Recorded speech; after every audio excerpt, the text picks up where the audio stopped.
Welcome to Fanfare Fridays, where you, the public, the fans, get to ask the questions to the artists. Today's guest is the award-winning harmonica savant Jason Ricci, otherwise known as Mooncat. Welcome, Jason. Thanks for having me, Tina. It's good to see you. Good to see you. So, are you ready? You want to know what your public wants to know? Sure, let's do it. All right. We're going to start with Tara Legrand out of Florida.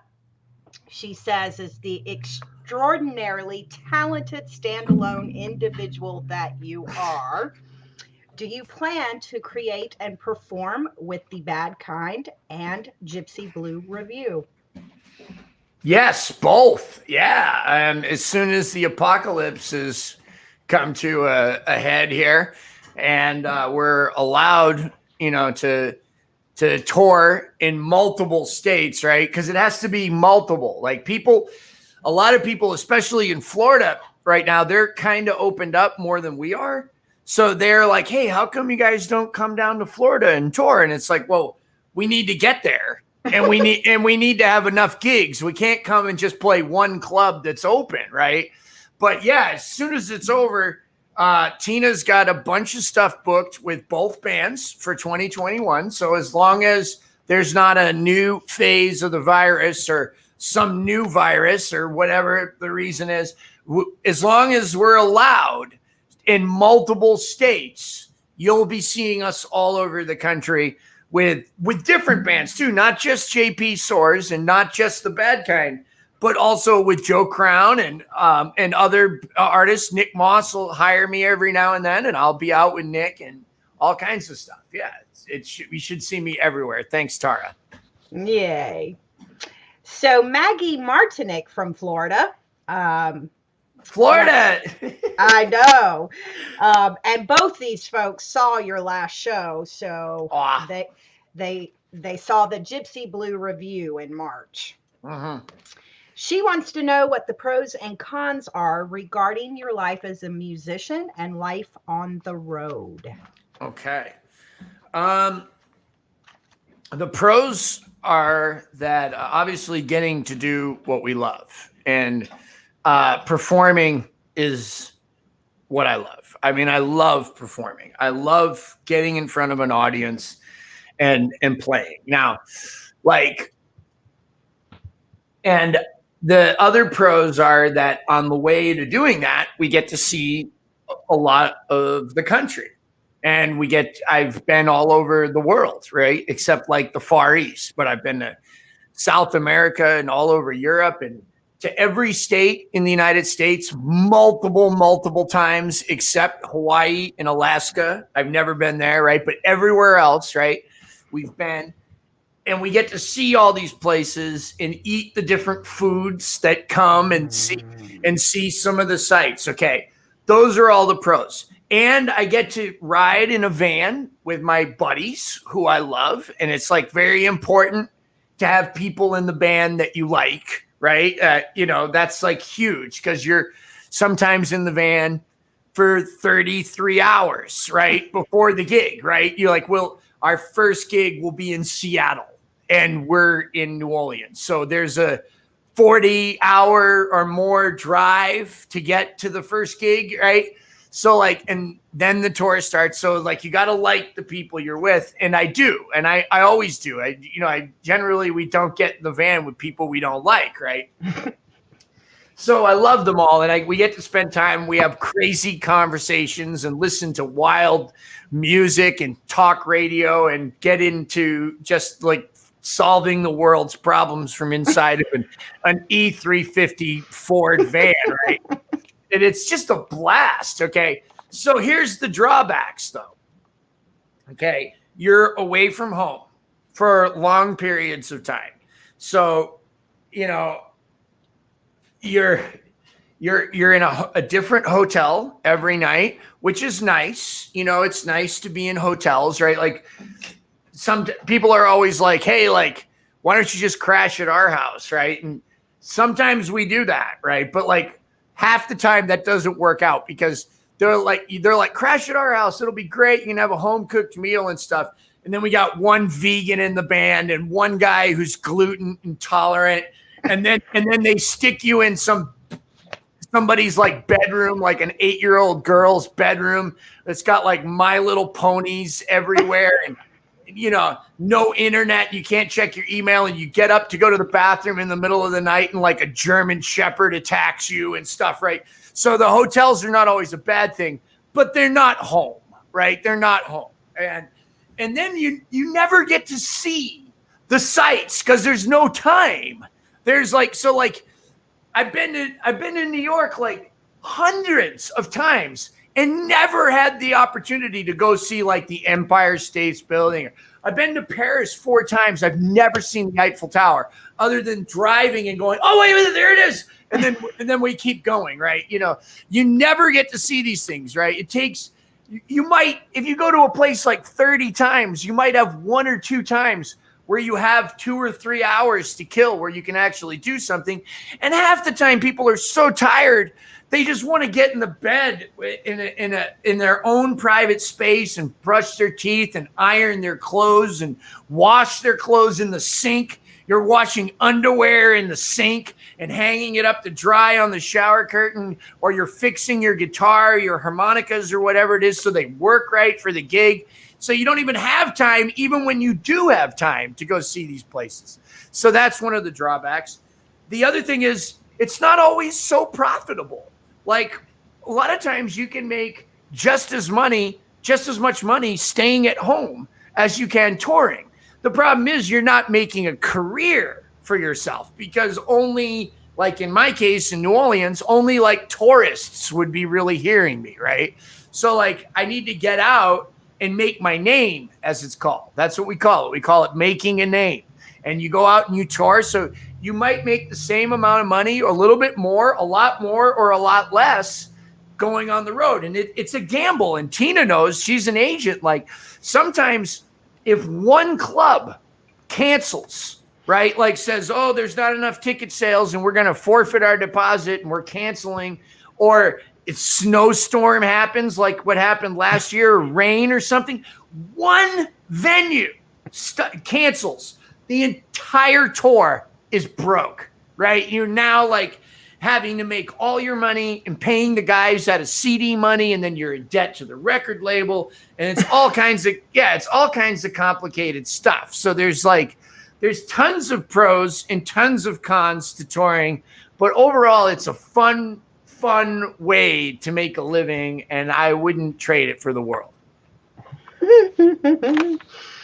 So Joyce Applegate Nash from North Carolina says, you rock playing harmonica. She wants to know, how many harmonicas do you have, and what age were you when you started playing? So I was around 13.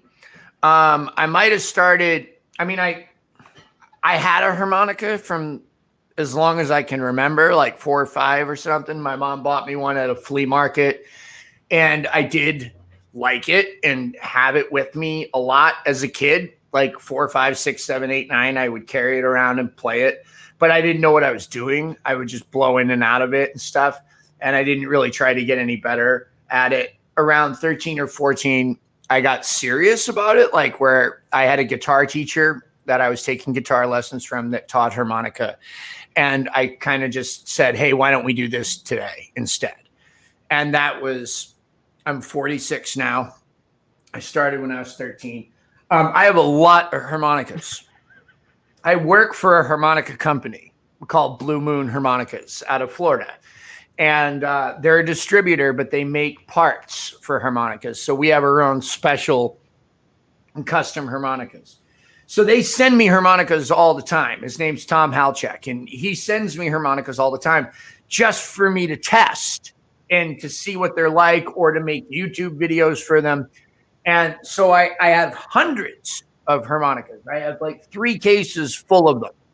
But at any given time, I have at least 33 that are working, meaning they're getting played on gigs every time. So like, but in a show, I might only play 8 of those, right? Like, or 6 even, right? I might just play 6 harmonicas in a show, but I got to have backups right? I got to have ones that, like, if one gets full of spit or goes out of tune, in order to tune a harmonica, you got to take it apart and get in there with a file.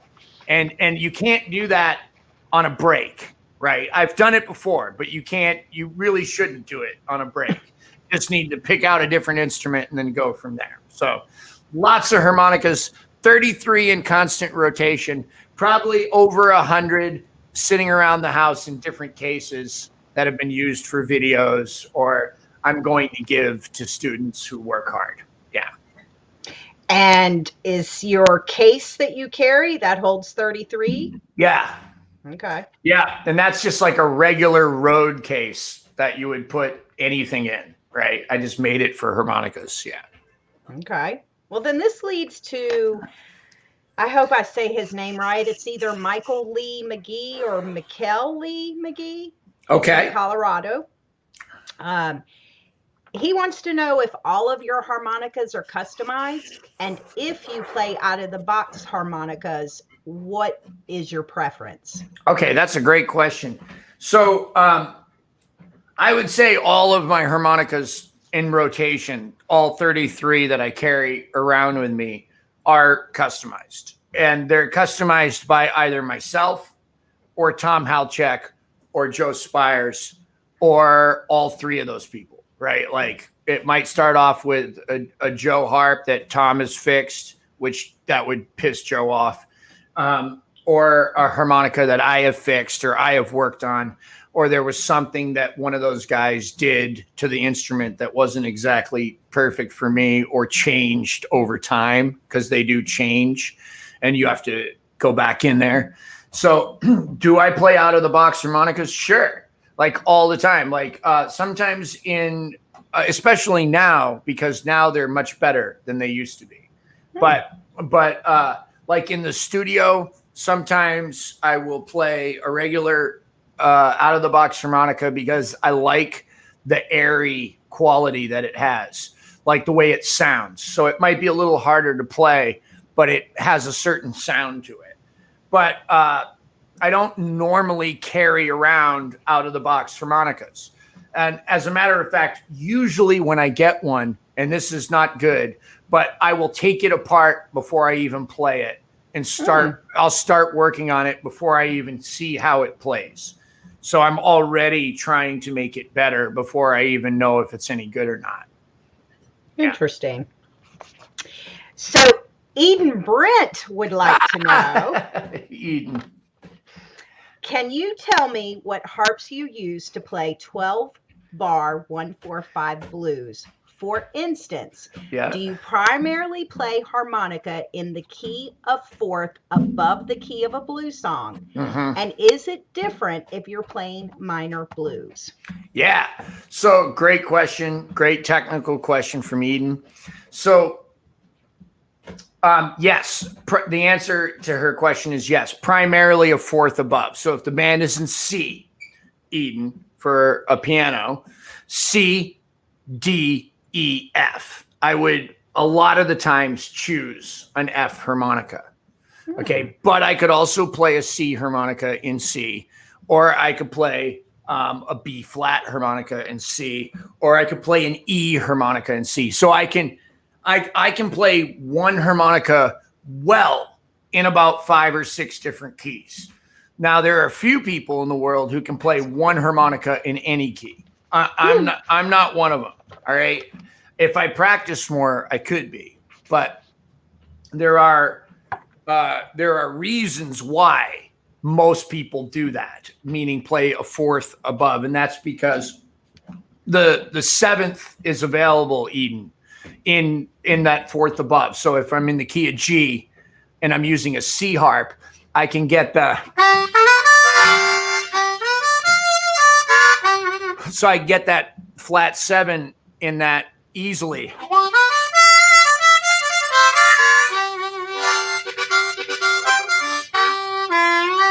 And that is a blues sound with the 7th, because blues is based on 7th chords, as she knows, but some other people might not. So that's the primary reason that guys do that. It's called playing in cross harp, or formally it's called second position.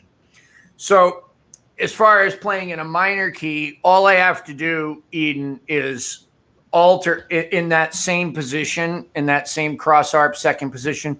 All I have to do is alter the third note of the major triad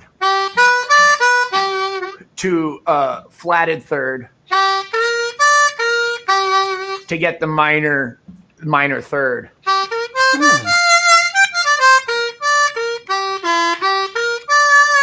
So some guys will kind of cheat, right? And they don't like that when I say that, but they'll cheat and buy a minor tuned harmonica where that note is already tuned flat. So they would have to have a whole set of other harmonicas just to play in a minor key.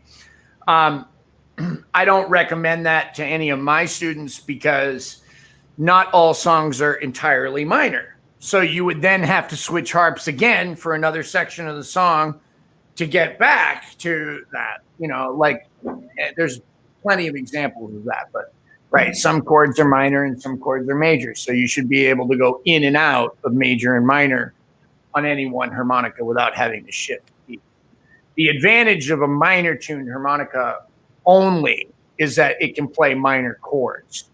So but you can even do that on a regular harmonica by playing in what's called third position, where I can get the minor triad.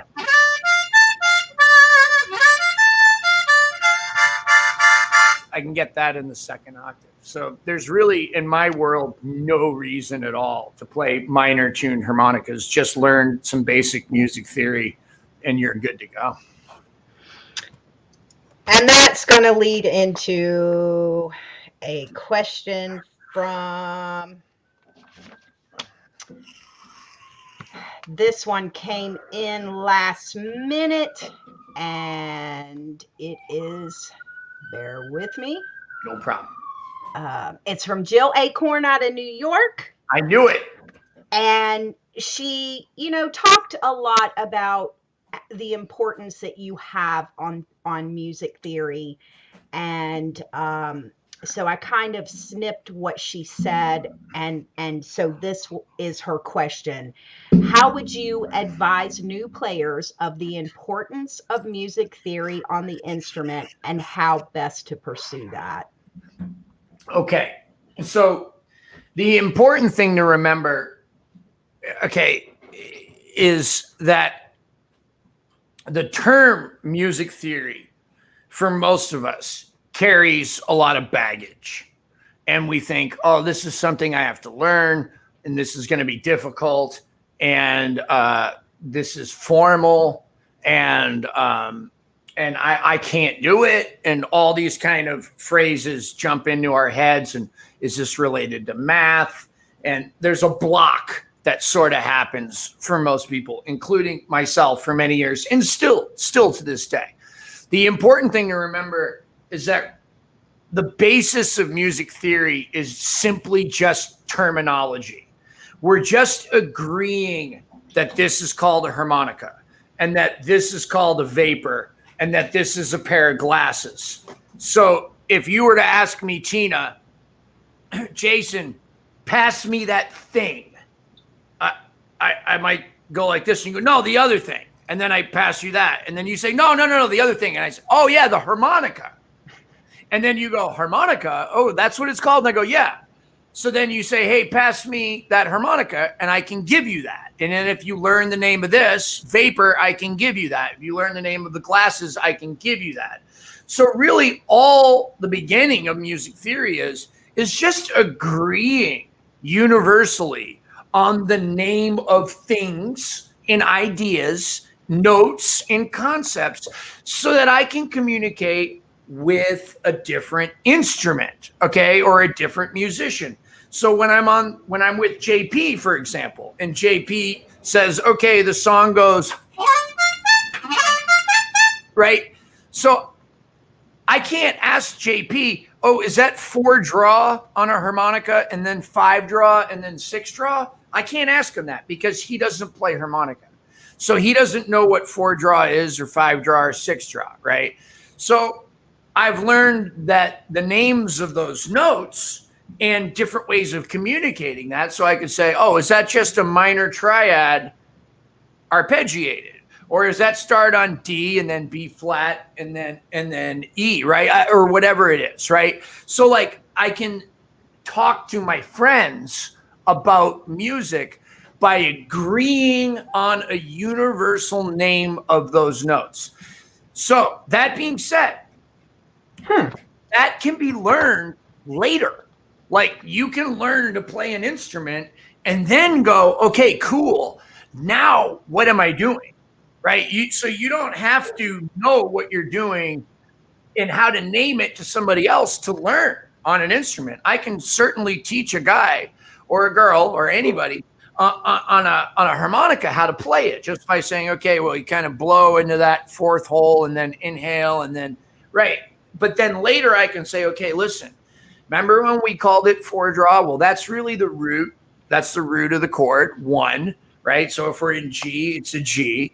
And we're just going to call it 1, right? So like you can learn this as you go. And that's how I learned it. I was 20 years into playing before I started to learn the names of the notes on my instrument and how to communicate musical concepts to other musicians. And so it started off like as simple as this. I had a bass player that used to name Jason Rosner in Florida, a great bass player. And he used to stay overnight at my house. And when he would stay over, we'd listen to records. And he would say, oh, well, you like that Joni Mitchell song? Yeah. Why don't you learn to play it? I can't. Yeah, sure you can. So here we go. We're going to start on the root. And I'm like, well, what's the root? Oh, well, go ahead and play. And I would play. And then you go, there's the root, right? That's where you start. That's called the 1. So then over time, I learned to refer to that note as the 1 instead of the 2-draw or the 3-blow or whatever hole it was on the harmonica. So now over years and years and years, it got to the point where now I don't even think about what hole or whether it's a blow or a draw or a bend. I look at it as a 6, a major 7, or an 8 or 9 or whatever it is. I just don't even think about harmonica anymore. I think like a regular musician, but it took years. So I tell people it's a lot like Rambo in the movie Rambo, where he went to rescue the prisoners of war that were in the concentration camps in Vietnam, like 30 years after they were imprisoned. And when he got there, they didn't speak English anymore. They only spoke Vietnamese, right? Now, nobody taught them Vietnamese. It was just yelled at them enough times that eventually you start to learn what the language is so that you can survive. And that's all music theory really is. It's just something that people yell at you until you agree on the same language, and then you can communicate. Now, the wonderful thing about it is the music theory teaches itself as you get involved in it. If you think about it, if you stop and just think about music, you don't even have to have an instrument. You could be on an airplane or lying in bed or anything, and you can just think about music, and all of these concepts start to logically and mathematically, even if you're not a logical mathematical person, they start to display themselves with different possibilities. And when you get off the plane, you grab your instrument, and suddenly you're doing something new that you never even thought of, that started off as a simple mathematical equation, like 1, 2, 3, 2, 3, 4, 3, 4, 5. So I'm just going up 1, 2, 3, then going up to the next number, 2, 3, 4, and then going up. And then you get home and you try that, and it sounds like this.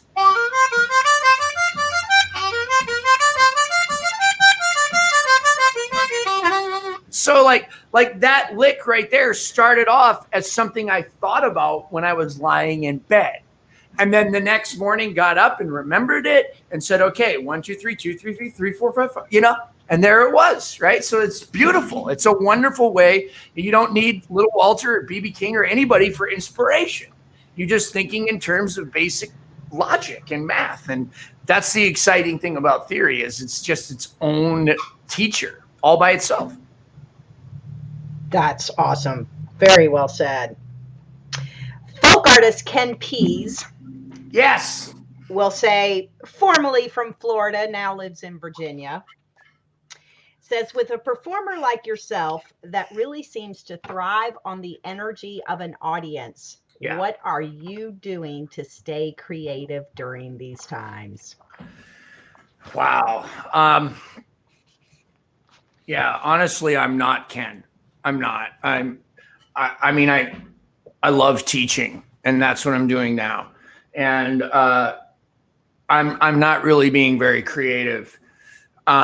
What I am doing that's similar to music, like when you perform with an audience or a band or both, right? The best part of that is when you kind of lose awareness of self and you start listening to the band, and you start feeling the audience, and you're getting, and there's this the cyclical interaction that starts to take place. And during that process, the sense of I at least diminishes. Okay. And there's this overall sense of oneness with the world, right? Like, at least in the little microcosm of the club. So that's an incredible feeling. Now, what's nice is that when you're teaching, that can take place too, but it only takes place between two people instead of more. But I can lose that sense of I in listening to another person, into empathetically feeling what they're feeling and becoming involved in them, and I lose the sense of my own problems and my own insecurities and my own worries, and all of that stuff kind of vanishes. So it's a similar experience. But creatively, am I producing something? Maybe I'm producing another player who can have their own impact on the world or on their own little household, right? Like their wife can hear them play, and that's good. So yes, I guess I am contributing and producing. But am I writing songs right now? Absolutely not. Right? Like, I have no interest at all in adding any commentary to the current political situation or climate. I have no interest at all in it. Right? I'm interested in me and how my response to all of this stuff is going on, and how I can improve on my personal growth as an individual before I try to fix what's outside of me. Okay, that doesn't mean that I don't have opinions on all that stuff. I do, but I try to not get wrapped up in that. So I'm not a person that has found a lot of inspiration in the shut-in. You're absolutely right. I thrive on an audience. I thrive on being on the road. A large part of my inspiration comes from hours and hours and hours in the van, especially when the boys are all asleep and I'm driving and I'm all by myself and it's in the middle of the night. That's when songs come to me. That's when that's when I can process what I'm feeling and what's going on. So I have written a couple of songs. There's one on YouTube called It Starts With Me. It's an instrumental, and that's a commentary on what I was just saying earlier, that I'm not going to make a commentary on the current political environment. I am going to make a commentary on how the current political environment is affecting me personally. And that is that I myself have a lot of issues that I need to deal with. And the shut-in has made those issues very, very apparent. Okay, that because by touring and by performing and all of that stuff, it's wonderful. It's good stuff, but it's also a distraction. It keeps me from dealing with what's going on inside of me. And as much as I love it, and as much as I love performing, this shut-in, I've grown. I've grown a lot. I've changed a lot of opinions that I had on things. Okay. And because I've been stuck inside with me and my wife. So all my character defects, all of the things that I'm good at, all of these things have become really apparent to me. And I've gained a tremendous amount of gratitude for my life today and where I'm at, And that's what I'm left with throughout the whole COVID shutdown. I personally, well, I shouldn't comment on it. I'm not going to comment on it. I just know that I have a lot to work on and that I'm very lucky to be here. And that's where I'm headed with my music right now. But do I have a new record in the works of songs that I've written during the shutdown? No, not even close. Maybe one song, maybe two. That's it. Nothing. Yeah. So that was the answer to Pete Chaconda from New Hampshire's question. Oh, okay. He wanted to know if you were working on new music. No. Well, then we're going to get to Anita Marie from All Virginia. Right. Yeah. We're going to get to her question. The pandemic is stressful enough to cause people with no history of mental health problems. With no history of mental health problems or suffer depression or abuse substances, and seems particularly hard on musicians. You've been open about your mental health. How are you managing with the extra stress of this pandemic, and what advice would you give to others who are suffering from mental health? Okay. Those are great questions. There's absolutely no easy answer to any of that. And I don't want to comment on COVID or the shutdown or the degrees to which that should be done.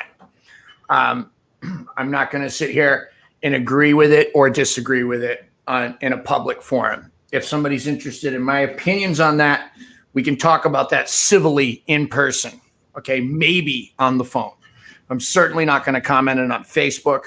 I don't think any benefit at all comes from that kind of discourse in social media generally. Okay, that's just my opinion. That's why you don't see me making comments on Facebook about any of this stuff. It's not because I'm afraid I'm going to lose fans. It's not because I'm afraid I'm going to divide my people that like me. I could care less. I do enough division of people that like me with my music alone, right? Like I've never held a punch ever in the albums that I've made, and songs that I've written have already caused people to say, you know what, I don't like that guy anymore. And that's fine. That's fine. That's music. That's what I do. Okay. But given what you said, Anita, it is absolutely true that people are suffering more during the pandemic. There is chemicals in the brain that are produced when people gather in groups, okay? Oxytocin, serotonin, dopamine, you know these better than I do, right? When we get together, these chemicals make us feel good and they make us bond. They make us feel like we're safe so that we can connect to people. Those chemicals and those circumstances allow for healing to take place and for people to share openly.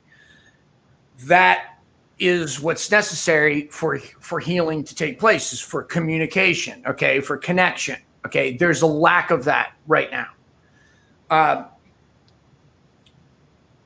That's tough. It's tough on AA meetings are no longer held in person, at least not where I live. In some other states, they are. Okay, you can go to them, but not where I live. Okay, there's one, and it's not a good one because there's traffic that goes by and you can't hear anybody, right, when they're talking. It's outdoors, and you have to like sit far away from each other, so that makes it harder. And then cars go by constantly; you can't hear anything. I've seen. I don't want to get political. I've seen a lot of people die this year from addiction. A lot. Like I've seen people with 25 years of sobriety showing up to meetings, picking up 24-hour chips, or not showing up at all because they overdosed. I've been in and out of sobriety for 20 years. I have never seen anything like this. So many people. It's affected on every level, not just socially, not just because of the shutdown, but the cartels are having a harder time getting drugs into cities. So what we have is people that are buying drugs, who are using drugs, who have trusted dealers where they get a product that's generally speaking the same are now getting different products, okay, that are higher, have higher levels of fentanyl. I'm talking about opiates and heroin in particular. Okay, so you have people overdosing. The fact that people are using alone, okay, means that there's not people there to call 911. Okay, that there were police and EMTs that were instructed not to, in certain cities, to not respond to overdose calls out of fear of COVID. Okay, so you have people dying. You have people having heart attacks. My brother-in-law is a doctor. He had a patient call him having a heart attack, and in the midst of his heart attack, he was afraid to go to the hospital over COVID. Okay, so he wouldn't go. All right, so lots of people are dying. Yeah. That, all that being said, right? Here's the upside. Okay, there are still people doing amazing things. Amazing things, right? There is Zoom meetings every day. And you can go to these Zoom meetings for like Al-Anon or Codependence Anonymous, Narcotics Anonymous, Alcoholics Anonymous, Heroin Anonymous, Cocaine Anonymous, sex addiction, anything. Not only can you go to these online meetings, but you can go to online meetings anywhere in the world. So you can pick and choose your group of people and participate in these meetings. Now, naturally, some of the chemicals are not going to be released in the brain because there is no physical human contact, okay? But still, they work. And they're not that bad, okay? And you got to give them a chance. It's not the same as going to a meeting. I'm not going to lie and say it's just as good, but it is something, and it's available. Additionally, therapy is available, right? You can go to your therapist and you can sign up and for affordable amount of money. And there's all kinds of programs and insurance and stuff that can help people. They can meet with a therapist once a week and discuss their problems, okay? So yes, there are issues, and yes, there are some solutions, and it's not as good as it was before the shutdown, in my opinion. Okay. That being said, personally, I've excelled during the shutdown. Me personally, I've had a better recovery. I've been in and out of sobriety my entire life. I had 12 years one time. I had 4 another time. And then the last 3 years has been a struggle where I would put together 6 months and then go out for a week, put together 9 months, go out for a month, put together, 3 months, go out for a couple of weeks. And tomorrow I have 1 year sober again. This past year, thank you. This past year of sobriety has been like no other I have ever had. It has been better than any in all of it during the shutdown. Okay. Because I've been reaching out to people. So you have to force yourself. You have to force yourself to create a group of people, to make phone calls, to get on these Zoom meetings, to do every single thing you can do. Prayer, meditation. Okay, just even if that's just having a cigar on the porch or going for a walk or anything you can, you have to force yourself to do this. And it's really hard right now with the social media and with the TV and the bombardment of negative information that we're giving. A guy, Mike Zito, constantly posts about this kind of stuff. It's important for us to remember that there are wonderful, beautiful things happening every day in the world still today. Just 2 days ago, I went for a walk and I'm out there and I see this guy and he's drunk and he's falling around and he's peeing on stuff, right? This is New Orleans, right? It's like 11 o'clock in the afternoon. Okay. He's like peeing in my front yard and I see the guy and I'm like, that guy probably needs help, right? So I start walking over to him and then he gets on his bicycle and I'm like, oh my God, here we go, right? And he immediately weaves into traffic and almost gets hit by a fire engine. And somehow he manages to get to the neutral ground, the grass, right? And bike hits the curb and he falls over into the grass. So I'm walking over to him. Before I can get to him, this other guy goes up to him and waves to me to say, I got him. Don't worry about it. You can go finish your cigar. Like, how incredible is that, right? Like, this is just a beautiful world that we live in. And I write a gratitude list every single morning. The first thing I do when I wake up, I get up and I grab my phone and I have 5 people and I write a gratitude list and I customize the gratitude list a little bit to each person. And I reach out to my 5 friends every morning. And Anders Osborne's the one who started it. And he started it with me. And we started writing these little gratitude lists. And then I just started adding people onto it. And now I have 5 or 6 people every morning that send me a beautiful thing. Starting your day with something beautiful can turn a shitstorm into a dirty win. And it's been very important for me personally to completely stay off the feed of social media. So I don't scan through Facebook. So if I'm not commenting on what you're posting or liking it or loving it or putting a little sad emoji, right? It's not because I don't love you. It's because I don't trust you. I don't trust you not to try to ruin my day with some post about Trump or Biden or COVID or whatever it is, or some negativity, because I've seen y'all on the Facebook and you guys are out of control. All right. And maybe you guys can enjoy that and have fun. And maybe you all think you're changing the world through Facebook, and that's cool. Maybe you are, right? But I personally can't handle it. I can't handle it. I can't handle the arguing. I can't handle the calling people Trump-tards or libtards. I can't handle it.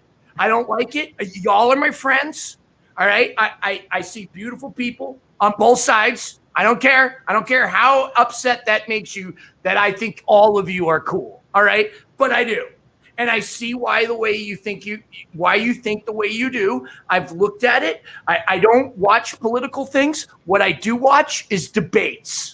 I watch intellectuals from like different various schools who are not running for office, having discussions on these subjects. What that has afforded me is a wealth of information about why people think the way they do. All right. And I can see why people disagree. All right. But I don't get involved in the disagreement. It's not for me. I got bigger fish to fry. I'm crazy. That's what I'm dealing with, is Jason being crazy. I'm also doing really, really well. Yes, you are. I get off of the Facebook. I don't think anybody else should have to do that, but it's been good for me. Now, I still put up posts about cats in movies, in music, in albums that are coming out or being reissued, or promotions like for this event here today, right? But I don't read the feed. All right, then we're going to go to the next question. This is from Roger B. from South Carolina. Yeah. He says, out of all your extensive knowledge of music, what is the average age of sharks that bite people? What's the average age of the sharks or the people that get bitten? The sharks. Man, I don't know. I would guess that they're at least 3 years old before they really start biting people, but maybe I'm wrong. So see, now you got to go back and edit that video with that tidbit of information. I have to look it up. Yeah. So Tina's referring to my video that I made about my own particular conspiracy theory that sharks are attacking people on purpose, right? That's my theory, and you can check it out. That's my contribution to the conspiracy theory thing. It's sharks. That's as far as I'm going, man. So Ellen Foster from Virginia. I love all these Southerners. We're getting all the Southerners are representing today. Yeah. I know. She says, how do you maintain your focus on creativity while living in a place like New Orleans during these times? Oh, man, what a great question. Okay. Yeah, Ellen. I might as well, I don't want to diss anybody, but I might as well live in Cedar Rapids, right? Like, what do I got? I got the grocery store and here. That's it. Like, New Orleans is shut down, right? So, like, yeah, God, I don't know. what's the question again? How do I maintain? How are you keeping your focus on your creativity? Yeah, just through music, like my own, like we were talking about earlier with the music theory and stuff, and teaching and focusing in on myself, and for me personally, and I'm not preaching this on anybody, but a relationship with God, right? With a relationship with a higher power, and like those kinds of things are what's motivating me, you know. So I'm not getting like as much external information. Like I can't go down and watch Chris Royal, right? Or like Johnny Sansone or Anders, right? I can't see those guys live, right? A lot of people, my wife has done really well with the shutdown. She's gone down all kinds of various musical rabbit holes and found artists she never knew about and stuff. And I've had people wander upon me that way too, because of the shutdown too. So those people are doing it right. I'm really just, I'm enamored with music all the time. So like I can just take 2 notes and figure out 100 different ways to play them. So I got those 2 notes, right? So I could just start now and just like,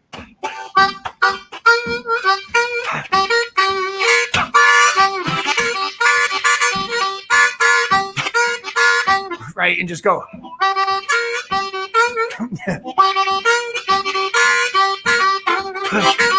So I could just figure out a million different ways to just do that for like a half hour.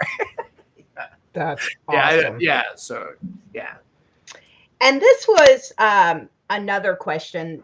Ellen's questions, I thought they were 2 separate questions. So the other question is, what is your creative process when formulating the value in your art?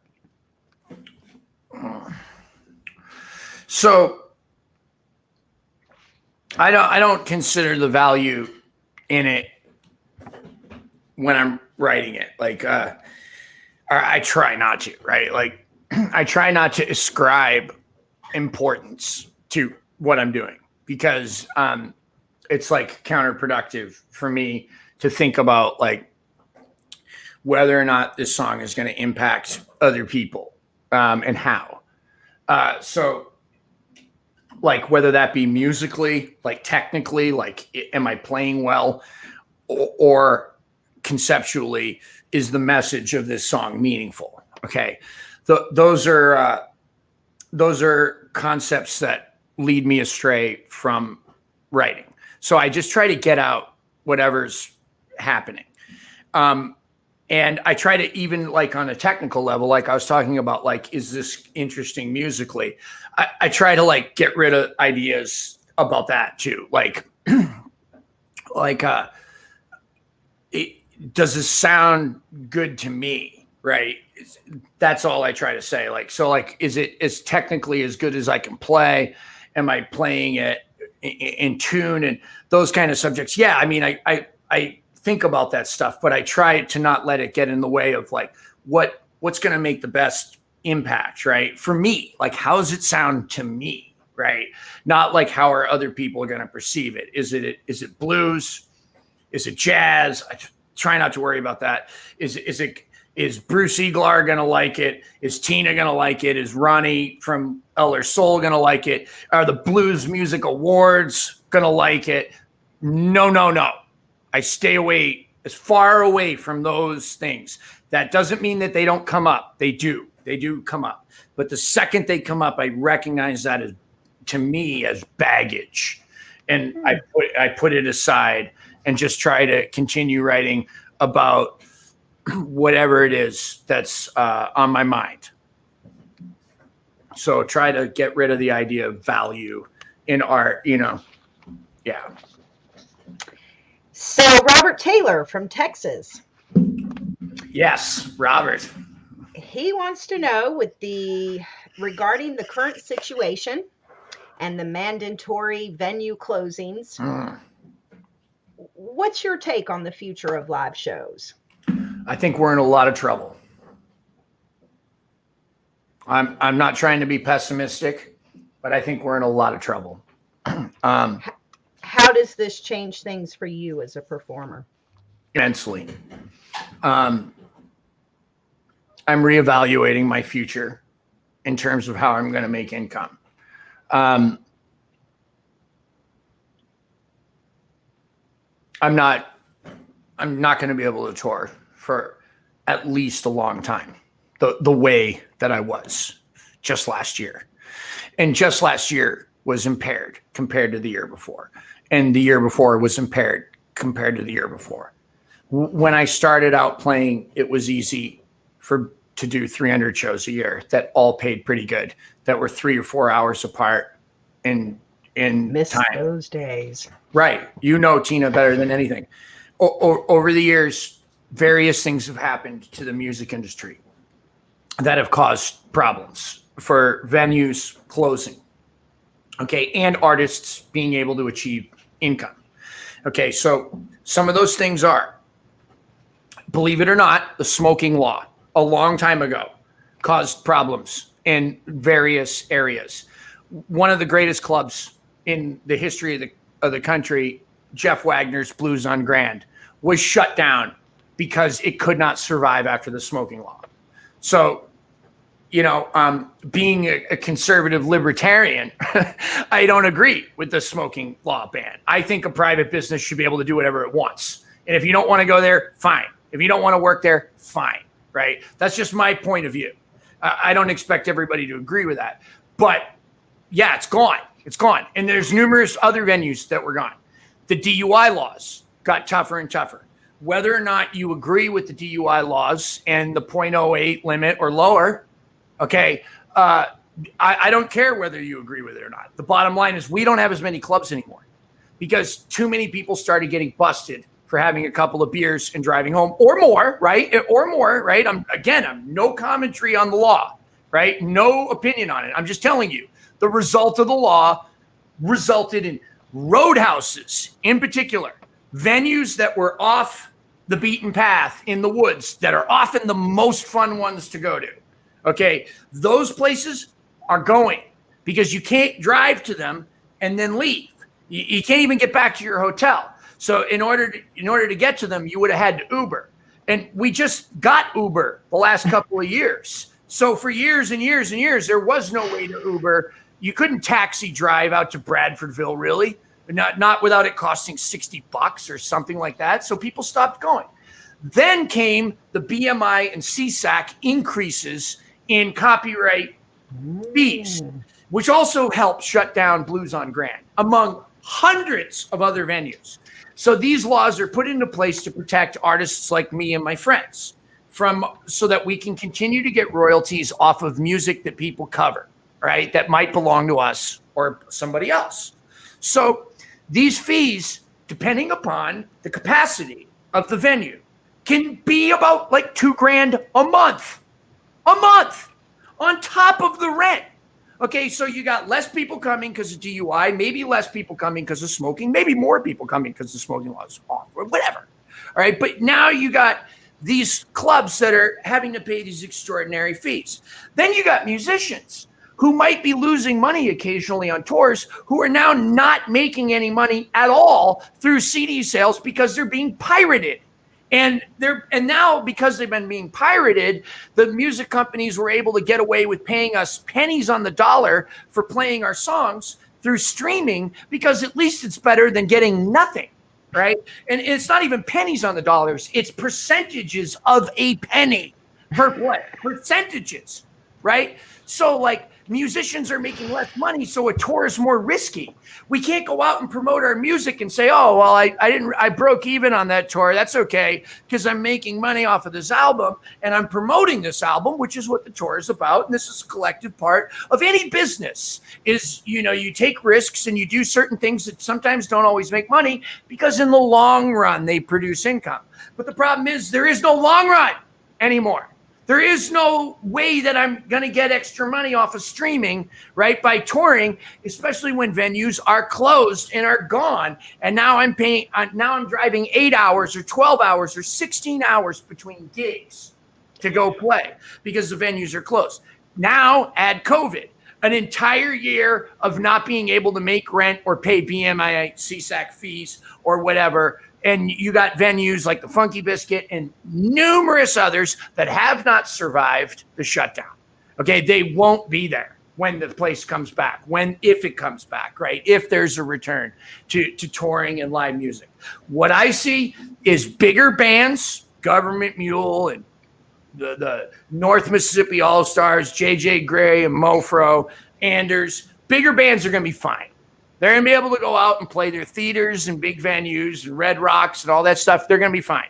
Little guys like myself, J.P. Soares, Nick Moss and stuff, us guys, we're going to have a much, much tougher time of going back out again after this is all over. Things we just don't know. So Deb Leap from Kansas says, the pandemic has hit musicians especially hard because of the loss of gigs. If the pandemic carries through to the first half of 21, how will you, in particular, be able to make a living? Okay, so I'm making a living by teaching music. I'm currently in the process of writing 2 books, one a biography and the other one an instructional book for beginners on how to play harmonica with the Hal Leonard Publishing Company. I'm interested in buying a business. I can't say what business that is right now, not yet. Okay, but I'm going to be buying a harmonica related business, and I'll still be able to tour and run that business. And my wife and I will both run the business together. And as everybody, I think most of my fans know, Caitlin is now a regular part of the band. She tours, she sings, she writes, she road manages. She fucking does everything. Okay, it's not a situation where my wife is in the band. Okay. It's a collective decision by the band that she makes our life creatively, musically, and functionally better. Okay, so she's with me, but we're both looking at serious long-term forms of income that include health insurance and regular taxes and sales, okay, that are going to make an improvement in our life. And so that's what I'm looking at. Teaching is not sustainable. I've lost at least 50% of my eyesight in my right eye from staring at this computer screen 7 or 8 hours a day since March. I need to go get that fixed. Okay. It's also not sustainable because it's like playing local gigs. You make enough money and you pay the bills, but you're never getting ahead. Okay. You're never saving money. You're not making a name for yourself. You're just teaching. The only reason I have so many students is from all the years of touring and all the gigs that Tina booked. Okay, that's it. From the Rock and Roll Hall of Fame to Bradfordville Blues Club. Okay, that's the reason why I got so many people hit me up. But I can't continue to teach and sit in front of a computer screen 7 or 8 hours a day just to be able to pay the bills. I can't do it. It's not going to happen. I love it, but my eyesight's going. My weight has increased because I'm not physically working out by working on the road, and I'm not creatively doing something that I care about, and I'm not providing a steady income, and I'm certainly not saving any money. So we're looking at buying a business and continuing to tour on a limited basis, whatever's available, whatever Tina can drum up. And that's great news to hear. So Tasia Akala from Sweden. I know Tasia. Says, tell us what are something you are afraid of. Well, I'm afraid of sharks.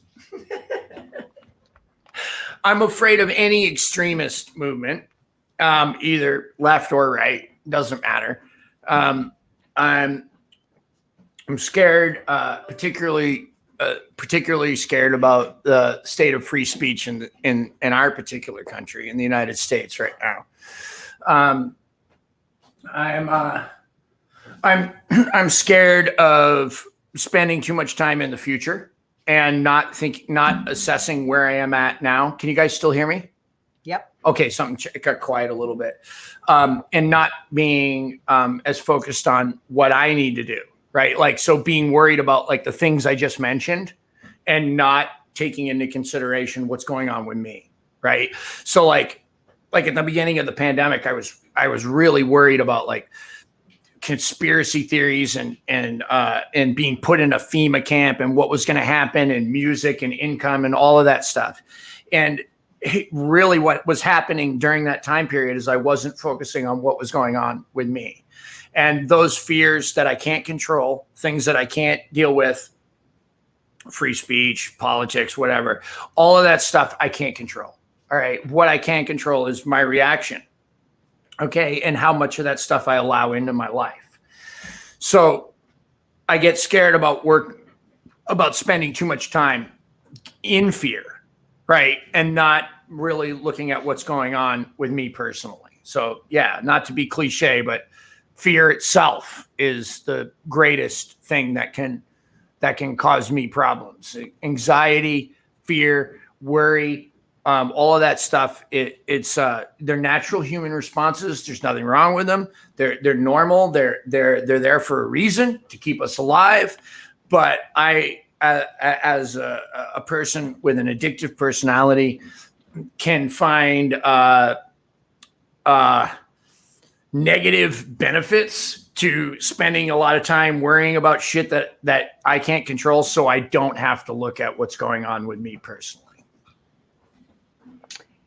The last one is D.W. Kane Wright from Arkansas. Yeah. Can you be any more awesome? Oh, man. Yeah. Yeah, I can. There's like so many areas in my life that like need improvement. And musically, definitely. Like when I listen to like, any of my friends like JP or Nick or Mike Welch or like Damon, any of those guys, right? Like, or especially some of my deceased friends like Nick Curran or Mike Ledbetter or Sean Costello, right? And I look at them and I'm like, man, look at what these guys accomplished. Like by the time they were like 30, 33, 35, like they've left a musical legacy behind them that's like, in my opinion, like way cooler than what I've done in 46 years, like, or like even people I don't know, like, look at Janice, 27 years old. Like, look what she did, in that time period. Yeah, hell yeah, I can be more awesome. I can always play less notes. I can always, consolidate and put in a better message or be more positive or meditate more, pray more, or be a better husband to my wife or an easier client to Tina Terry. Yeah, I'm terrible, man. I need tons of improvement, Radical humility. It's a good thing. Quote Mike Zito. Yeah. And oddly, there were a lot of questions about how people could help you or help musicians. And, yeah. I think obviously almost every artist is going to have the Venmo somewhere in their social outlets, their websites. But I kind of feel that, going back to work this week to find out what the lay of the land in the future is going to be, I just feel like, it's come to a time that if you guys are house party people and this is part of a circuit you've created, start hiring these artists for parties virtually. That's about the only thing we know we can do. And then that not only helps the artist, but it helps their team because we are unemployed as well. Yeah. And, like a lot of us have Patreon sites. So if you don't know what Patreon is, it's Patreon. And like my Patreon site is there so that I can make better decisions musically. So like I have a YouTube channel and for 12 years, I've been putting up instructional harmonica videos for free and product reviews and funny stuff, blues stories about all kinds of stuff from the road and musicians, and also product reviews. I think I said that already, but like all kinds of funny things like the shark video and stuff like that, just entertainment in general and instructional stuff. So a lot of people who support me by like signing up to send me $1 a month on Patreon. Okay. And that $1 a month really adds up. So if you subscribe to my YouTube channel, okay, and you sign up to become a Patreon of $1, I think is the minimum, right? Or more, that helps me a ton. What that does is it buys me time to make more YouTube videos and to be able to say no to a couple of students that might take up, another, 36 hours or something of my month, right? So like the more time I can spend, the more money I get on Patreon, the more time I can spend creating YouTube content, the more time I can spend writing songs instead of sitting in front of the computer 8 hours a day and teaching. Okay. Because that's what I'm left with right now.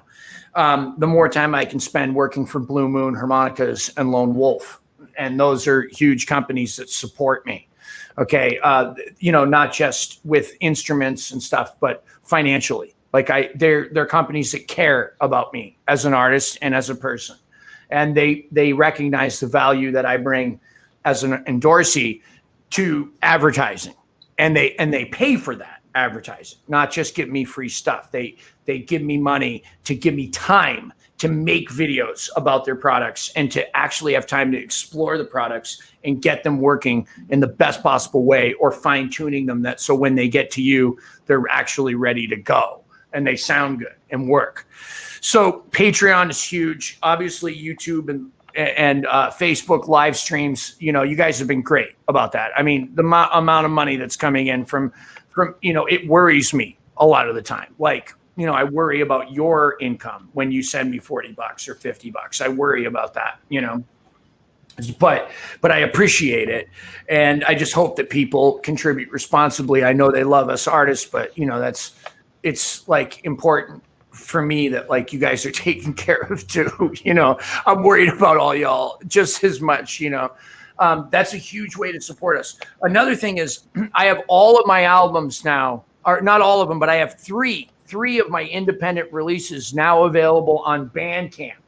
Okay. Oh, cool. So these are albums that have been out of print for decades. They were available on CD Baby, and then CD Baby stopped during the pandemic, just shut down at the very beginning of the pandemic, shut down and said, okay, you're not getting any more money for your albums. We're not putting them up here anymore. So we've put them up on Bandcamp now, and they're available there. You can buy my independent releases. Some of them are 20 years old from when I was like 21, 22, 23. Those that we get like 100% of the income. And also you can still buy albums from the record companies that I'm on too. And even when even though I'm not making as much money off of those records are newer and they're more valuable to me artistically because they're newer. And I care about the music that I've created more recently, more than I do about the music that I created as a teenager or a young guy. All right. I like what I've done. As I get older, maybe I'm biased, but I feel like I'm getting better. I feel like I am. The next album is going to be great. It's going to be great, but like buying those records is supporting the music industry at large, right? So even though I might not get as much money off of Approved by Snakes or Rocket Number 9 or Chops Are Rolling or any of those things, you're still supporting my record company, which in turn and then is going, hey, maybe we'll give another record to Jason. So it's still good. Oh, thank you so much for this, Jason. This has been awesome. These were some great questions. Thank you to everybody who submitted one. And hopefully they learned something about you. Nate Vance asked, was I supposed to submit my question somewhere else? I guess he missed it. Yeah. Yeah, and this is going to take a minute to, get people to get them in advance. But we posted it, and it did specifically say to submit it in advance. All right. So, Nate, sorry about that. Yeah, Nate, you can just write me on Messenger, and I'll get back to you, bro. Or email, jasonritchie1@gmail.com. I sometimes try to stay away from Messenger, too. And I believe that he might have been the same one that asked about these Zoom meetings. So maybe you can follow up with him on that as well. Yeah. Al, Big Al, what's up, man? Let's do another gig. Let's do it, man. Oh, well, definitely have a beautiful weekend. Thank you for joining. Thanks, Tina. We will see you down the road. Okay, bye. Bye.